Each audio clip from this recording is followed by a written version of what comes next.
Liverpool leave it late at the City ground, and Manchester City dominate Eric Ten Hag's men.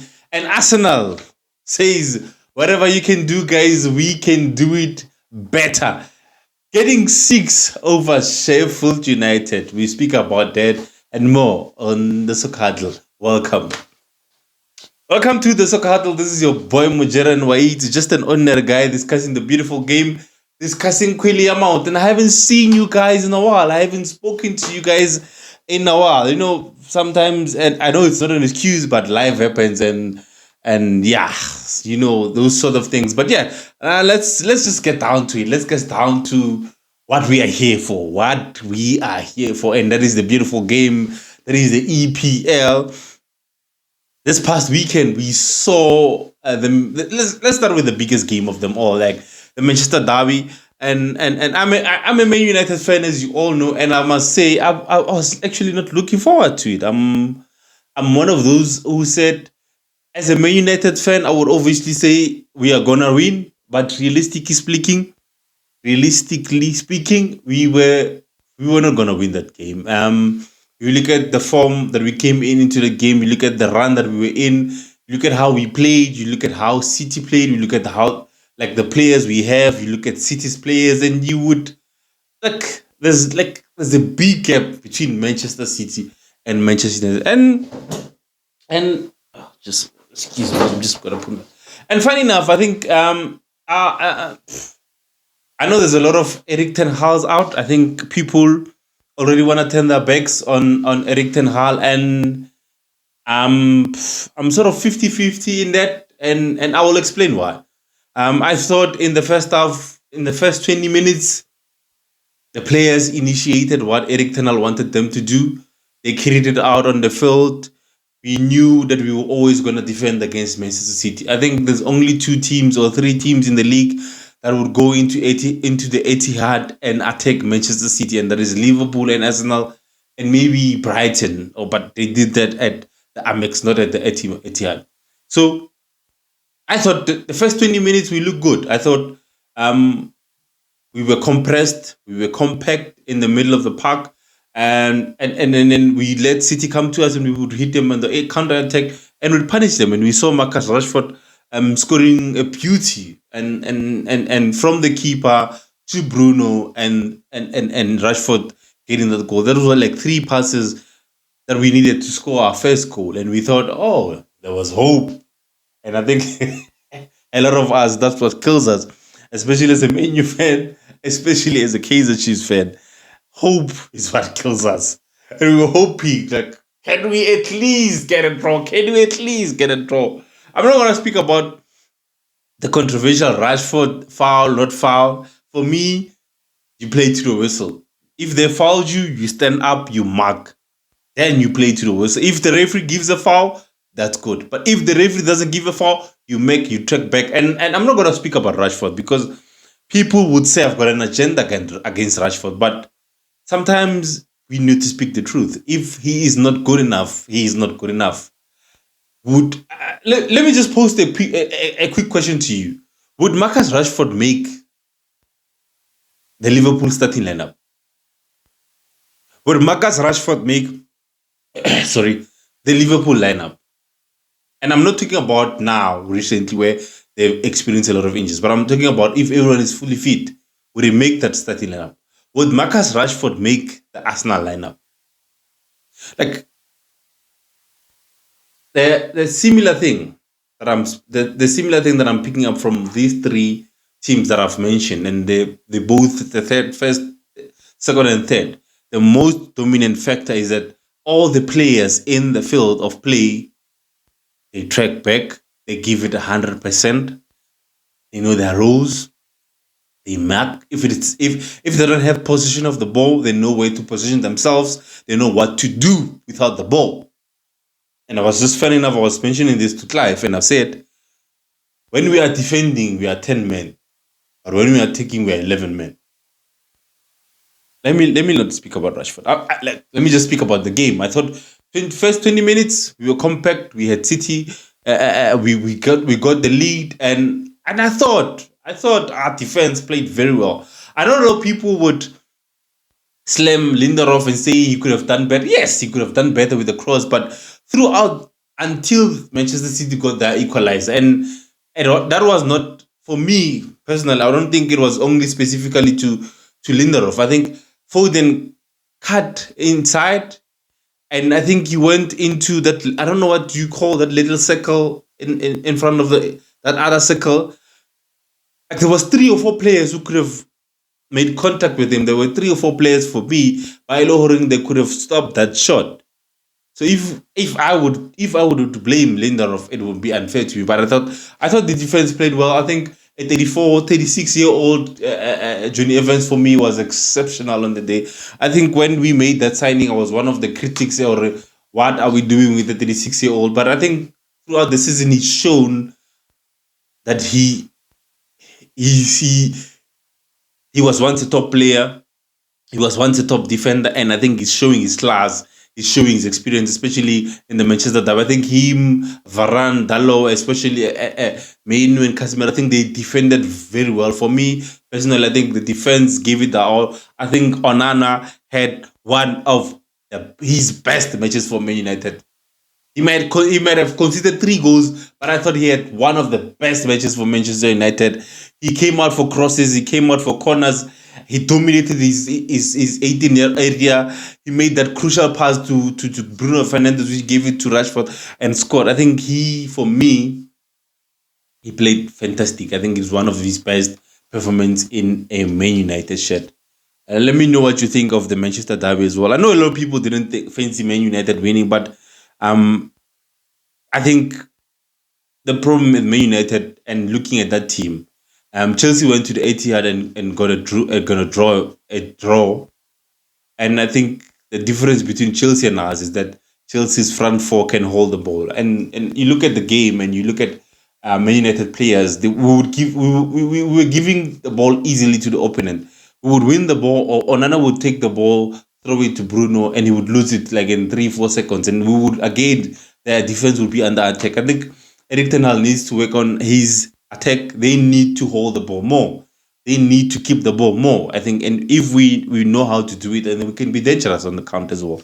But for me personally, I think give Erik ten Hag, and this is the answer to the Ten Hag out. I think give Erik ten Hag another year under a different system, under different leadership, where we would have a director of football, where we had he would have a competent CEO. We know Omar Barat is coming in. We know Dan Ashwin is coming in, and let Ineos give him, like, even if it's half a season. For me, even if it's half a season, give him until the general transfer market. And if it is not working, then you can get rid of him. But anyways, let's move on. Klopp's man, yeah, what can we say about Liverpool? And I'm a Man United fan, but unfortunately, in this channel, we we do not discuss only Man United things. And if a team does well, we compliment them. And I think what Klopp has done with his team this season has been exceptional.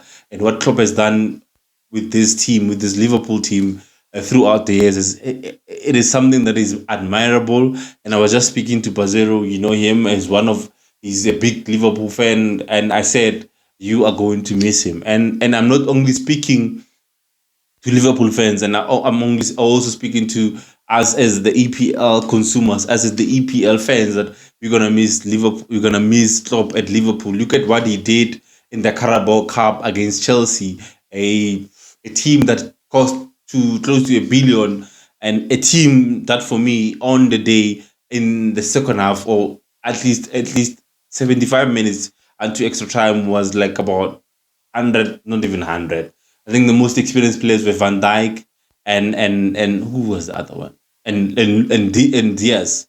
And obviously Kalaha. I think Kalaha, we would count him as well. But those are the only 3 experienced players in that Liverpool team that went on to win the Carabao Cup. And I was like, yeah, we're going to miss Klopp. And for me, if I were to choose between Klopp and Pep, for me, any day, I would choose Klopp. And my reasons being, and you know, as about to sometimes if someone has a different opinion to you, or if someone chooses something that you don't like, and we tend to say you are a hater. And I'm not a hater. If someone chooses Lionel Messi over Ronaldo, it doesn't mean that he hates Ronaldo. if someone chooses Ronaldo over Messi, it doesn't mean that he hates Messi.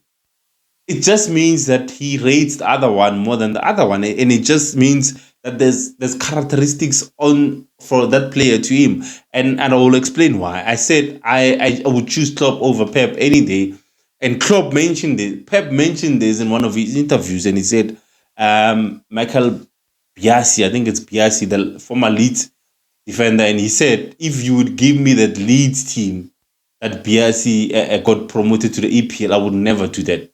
But if you would give him the Manchester City, I think he would have won many Champions League, and it just it's from the horse's mouth. I'm paraphrasing as well, but it's from the horse's mouth. He says basically for me, what I read from this is without money, Pep is nothing. Okay, not without money, is not, but without the money, Pep is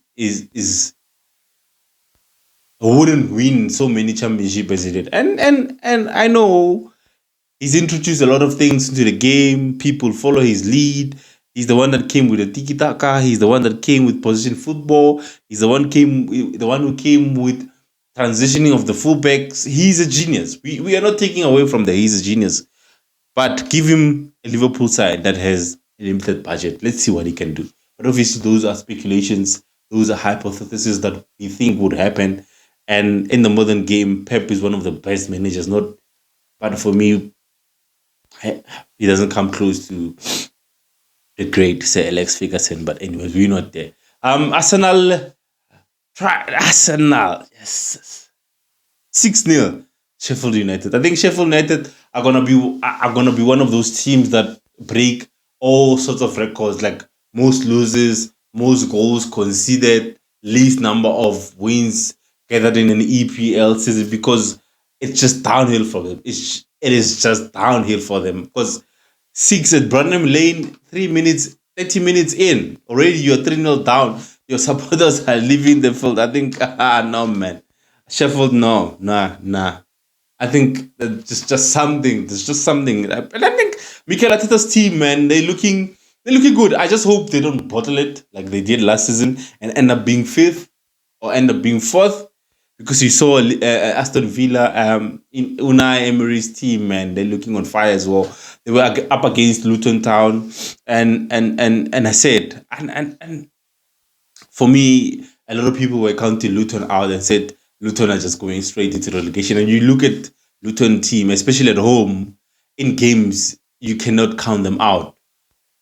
You cannot count them out. I think Aston Villa went 2-0 up, and we all thought, it's game down, it's over. But not at Luton Town. Never at Luton Town. They came back, they equalized, and then it took a Luca Dini decider to decide the match, and Aston Villa to win 3-2. So yeah, not Everton, sorry, Spurs winning as well, 3-1 against Crystal Palace. What a beautiful free kick from Eze that we saw as well, go the Tottenham Stadium, and Song rounding off the goals at Tottenham Stadium. And yeah, I think the top five, as it looks at the moment, Liverpool lead the league table. Manchester City are in second, and we've got that big game this weekend. The big game, Liverpool against Manchester City. I think that is, for me, that is the title decider. Sorry, title decider for me. Whoever wins that game, let me not speak about that. Number 3 is the Gunners themselves, Arsenal. Number 4 is Aston Villa. Number 5, or the 5th place goes to Tottenham Hotspur. I think that game, man, that game on the weekend, I think you always know you are guaranteed goals when Klopp and Pep go head to head. I think this is the first, like, this rivalry of Klopp and Pep reminds me of the rivalry Ferguson and Arsene Wenger they had in the early years of the EPL. I think this is one of those great rivalries in football that we need. And what I like about them is that they do not fight; they only fight in the field. If you look at if you see them outside the field, they're not friends, but they're civil to each other. I think that's what you want to love, and that is good for the football as well. We fight in the field, but we fight in that field, and outside the field, we're just normal people. And this game for me, it will be the title decider. And my predictions for the game, it's gonna be. I predict it's gonna be goals. I predict it's gonna be goals. There's always goals when Pep and Klopp go to it. I think Mo Salah will be back. Supposedly we saw on the weekend he came on. He's back. Diaz is there. Nunes is back. I think Jota will never be back. I think Jota's season is over. Trent not yet. Allison not yet. So it's Kaleha versus Haaland. So yeah, and the men on form obviously Phil Foden as well. So yeah, let me know what you think as well. How your team, if you're a Man United fan like me and disappointed, let me know what you think. Remember to like, share, and subscribe. Tell your friends to tell their friends to tell their friends that the Soccer Huddle is back and the Soccer Huddle is in full swing. This week we are on it. You are on it. Pep versus Klopp, Liverpool versus Manchester City. For me, the title decider for the season. And until we meet again. And yeah, before I go, I will let you know who is my. Let me let you know now, man. Let me not keep you in suspense. Because I know people already have their favorites to win the league. For me, and I hate to say this, especially from a Man United fan, I think Liverpool are favorites to win the league, even though the odds are against Manchester City, because we know they can go consecutive games, not losing, not drawing. They can go on a winning streak. But for me, Liverpool are on top, given the injuries they have. They've managed to get the results. I think they are the only team in the top 3 or top 4 that don't have a full squad. City have a full squad. De Bruyne is back. Arsenal, maybe Partey and Jesus are not in. But Liverpool are missing very important players, but they're still managing to win at the games. They did manage to win the Carabao Cup. They're grinding the results. And if they beat City, for me, Klopp leaves as a Champions League, not Champions League. Klopp leaves as a Premier League champion. Let me know what you think. Who are your favorites so far? Who are your favorites to win the league? Who are your top 4 or top 5 instead? Because we had today, I'm gonna do a video on the new Champions League, the new Champions League format that's coming up in the next season. So let me know what you think of who will win the title and your top 4. Until we meet again, remember, like, share, subscribe. Tell your friends to tell their friends, to tell their friends, to tell their friends that, remember, prevention is better than cure, than risk it, unless it's worth it. I'm out.